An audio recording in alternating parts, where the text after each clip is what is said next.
everybody. All right. At the risk of sounding like Heaven Hart. Let me ask y'all a question. How many people ever wanted to be successful? Yeah? Okay. So that was me. So I was like, looking on, is this me? I wanted to be successful, but I didn't know what I was going to be successful at. So I was like trying everything. I was driving limousines before Uber. I was a legal secretary. I was a paralegal. I was marketing manager for a cable company in North Carolina. I could go on and on, but my mother would always say, her friends say, how's Renee? What's she doing now? So now you know. I didn't know and they didn't know. Nobody knew. So, but eventually, I just decided I was just going to be my best version of me that I could be. And I didn't know what else I could do but do that. So through all of the, the trials and tribulations, I decided I was going to be my own best friend to me and determine my own destiny.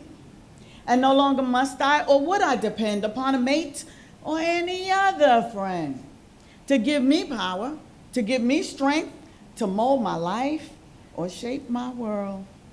See, once I began to discover myself and seek the essence which lied within, I found some peace, some dignity. I no longer accepted reality. I was no longer swayed by others' advices. I was no longer paying the guilt-ridden prices. In raising my children or quitting my job, I now realized it was my hand on the knob. In getting divorced or changing careers, I was moving my life beyond my own fears. I was opening doors by instinct alone and asking others I could not condone.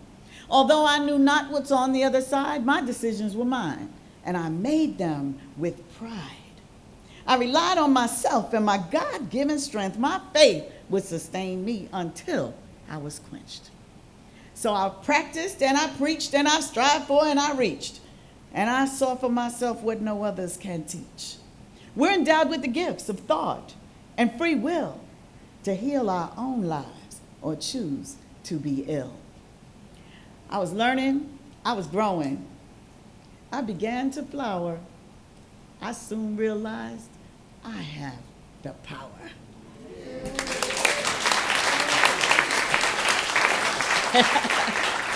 So, thank you very much. So all through this little process of self-uncovering, discovering, self-exploration came some self-empowerment. And I can't leave God out the equation because he showed up too. Or she, or the universe, or me, whatever you believe. But came to me in a dream and it was like, go in them schools, talk to them kids, teach them about life, and rhyme the whole time. I was like, oh, well, I do have mess. I can talk about life because I done been this, been that. I was this, I was that. I sold cars at Potemkin. I've fallen and I can't get up. I sold those too when they first came out in the Bronx. But anyway, so I said, I was kind of, I have a message. Yeah, I got a message that needs to be heard. From the projects to the White House, be they roughneck or nerd. See, this is a message that's going to free their souls. Enough of the lies. Hey, let's let the truth be told. See, it matters not who they are. It matters not what they were wearing. It matters not their clothing, whether it's tattered or torn. This message is generic. It's for everybody. And with time, it does not change. It stays the same for young and old. It's a message from a sage. Think about the life you're living and what you want it to be. Write it down. Believe in it. And just you wait and see. The day will come when you'll be shocked. For as you look around, everywhere you turn, you'll see the thing that you wrote down. You don't have to understand it. You don't even have to think it's true. But just try it out. And you're going to find that you're in charge of you.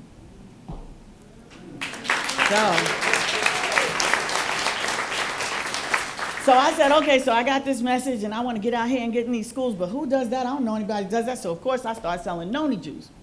So then God said, and you know I was because I was selling it to you.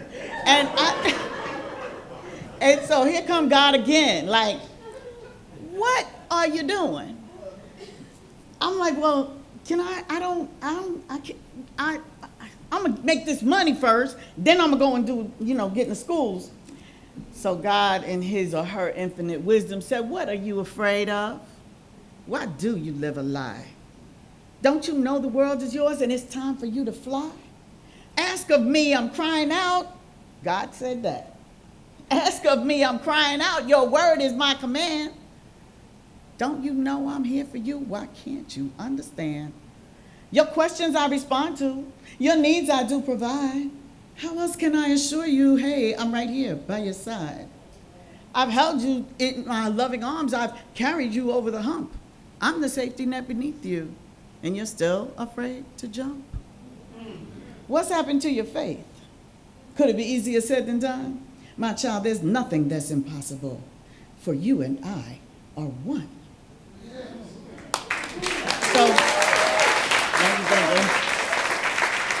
So I said, well, what you gonna say after that? I was like, okay. So, and through all this self-exploration, this and that, I did start understanding that I had the power. I knew I had a vision, and now God telling me he got my back too. So it was only one other thing. Now I done wrote it down, so now it's about speaking it, commanding it.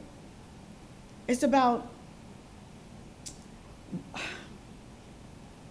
creation. It's about manifestation. It's about bringing that vision into reality. It's about the thoughts we think and the words we say.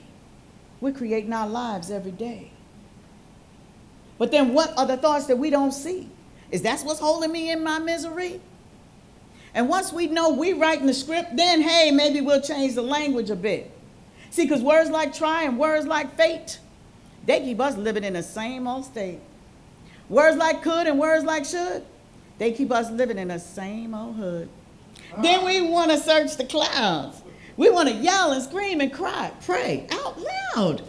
And responsibility we deny when we're the ones creating the lie.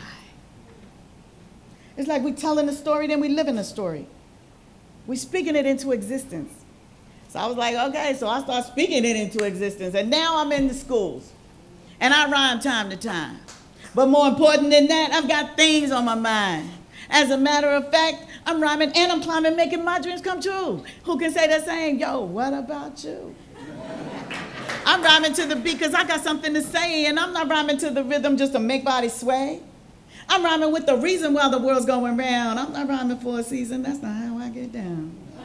I'm rhyming and I'm teaching, and yes, I'm getting paid. I'm like the other side of leather, but they just call it suede. Think about your life. Think about your life and how you get what you desire. You don't have to work a job that you don't like and retire. Dedicate yourself to something that you enjoy.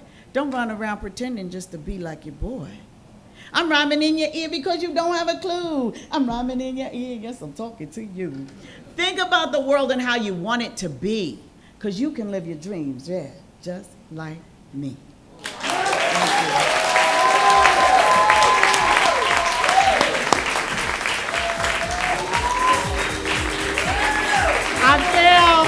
I failed to mention that Renee also co-authored books with Deepak Chopra and Les Brown and others, and her own books of poetry. Please give it up again from Sister Renee McRae.